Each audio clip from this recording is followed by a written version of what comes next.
మన any వర్కౌట్లో 2 moments ఉంటాయి. ఒకటేమో కాన్సెంట్రిక్, ఒకటేమో ఈసెంట్రిక్. ఇప్పుడు ఎగ్జాంపుల్ ఈ చెస్ట్ ఫ్లైస్ వర్కౌటే తీసుకుందాము.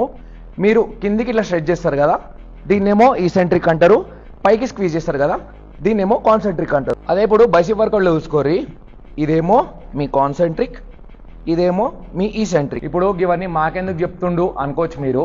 అకార్డింగ్ టు సైన్స్ అండ్ చాలా స్టడీస్లో ప్రూవ్ అయింది ఏంటంటే, మీకు మ్యాక్సిమం మజిల్ గ్రోత్ మీ స్ట్రెచ్ పొజిషన్లో, అంటే మీ ఈసెంట్రిక్ పొజిషన్లో ఉంటుంది. మీకు ఒక ఇంటెన్సిటీ ప్రోగ్రామ్ చెప్తా ఎలట్కెళ్ళి, ప్రతి వర్కౌట్లో ఒక వేరియేషన్ యాడ్ చేయరు. ఇది సింపుల్ టెక్నిక్. మీరు అదే వర్కౌట్లో ఇప్పుడు చెస్ట్ ఫ్లై చేస్తారనుకోరి, మ్యాక్సిమం స్ట్రెచ్ చేస్తారు కదా, చేసి ఇప్పుడు హాఫే లిఫ్ట్ చేయరి, మళ్ళీ మ్యాక్సిమం స్ట్రెచ్ చేసి ఇప్పుడు ఫుల్ లిఫ్ట్ చేయరు. బైసిప్లో కూడా ఈ స్ట్రెచ్ పొజిషన్ నుంచి హాఫ్ కాన్సెంట్రిక్ చేసి మళ్ళీ స్ట్రెచ్ చేసి ఇప్పుడు ఫుల్ కాన్సెంట్రేట్ చేయరు.